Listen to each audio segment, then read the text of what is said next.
குறைந்தபட்ச கதாபாத்திரங்களுடன் நடக்கும் எளிய காதல் படம் இது. ஆனால் இது கோலிவுட்டில் அதிகம் எடுக்கப்படாத ஒன்று. அதன் காரணமாக ஸ்வீட்ஹார்ட் என்பது ஒரு கடினமான சூழ்நிலை மற்றும் அவர்கள் அதை எவ்வாறு எதிர்கொண்டு சமாளிக்கிறார்கள் என்பது கதை. ஸ்வீட்ஹார்ட் என்பது சிக்கலான உறவில் இருக்கும் வாசு, ரியோ மற்றும் மனு கோபிகா ரமேஷ் ஆகிய இரு நபர்களை பற்றியது. வாசு குடிகாரனாக மாறிய பிறகு அவனது அம்மா அப்பாவிடம் விட்டுச் சென்ற கடினமான கடந்த காலம் வாசுவுக்கு உண்டு. மறுபுறம் மனுவுக்கு ஆதரவான குடும்பம் உள்ளது. ஆனால் ஒரு இரவில் வாசு தந்திரமாக மானுவின் படுக்கையறைக்குள் தன்னை கொண்டு வருகிறான். அங்கிருந்து என்ன நடக்கிறது என்பது நிறைய குழப்பத்தை உருவாக்குகிறது. ஸ்வீட்ஹார்ட் மிகவும் சிறிய மற்றும் எளிமையான சதித்திட்டத்தை கொண்டுள்ளது. அதில் அதிக விலகல்கள் இல்லை. படத்தின் முதல் பாதி அடல்ட் காமெடி, வேடிக்கையான சூழ்நிலைகள் மற்றும் நகைச்சுவைக்காக உண்மையில் துண்டிக்கப்பட்ட சில காட்சிகளுடன் மிகவும் சீரட்டதாக உள்ளது. இரண்டாம் பாதியிலும் படம் கொஞ்சம் கொஞ்சமாக அலைந்தாலும் கிளைமாக்ஸ் நீட்சியால் காப்பாற்றப்பட்டது. இது எங்கும் இல்லாத உணர்ச்சிகளின் அடிப்படையில் ஒரு பெரிய வெற்றியாகும்.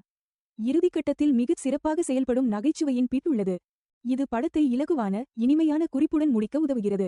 ஸ்வீட்ஹார்ட் படம் காட்சிக்கு காட்சியாக நம்மை சிரிக்க வைக்கும். தற்போதைய சூழ்நிலையை விட முதல் பாதியிலேயே படத்தைச் சுற்றியுள்ள உணர்ச்சிகளை சிறப்பாக வெளிப்படுத்தியிருந்தால் இன்னும் நிறைய இருந்திருக்கும். நகைச்சுவை படத்தில் சீராக இல்லை, அது அதன் ஓட்டத்தை ஹேக் செய்கிறது.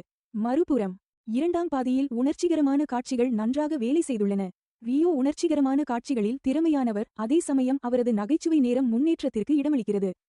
கோபிகா ரமேஷ் ஒரு நல்ல கண்டுபிடிப்பு மற்றும் அவர் பாத்திரத்திற்கு மிகவும் இளமையாக தோன்றினாலும் அவர் அதை சிறப்பாக நடித்துள்ளார். துணை நடிகர்கள் ரெஞ்சி பணிக்கர் போன்ற சில நல்ல தேர்வுகளை கொண்டுள்ளனர். மேலும் ஒரு காட்சியில் வரும் துளசி அற்புதமான வேலையை செய்துள்ளார்.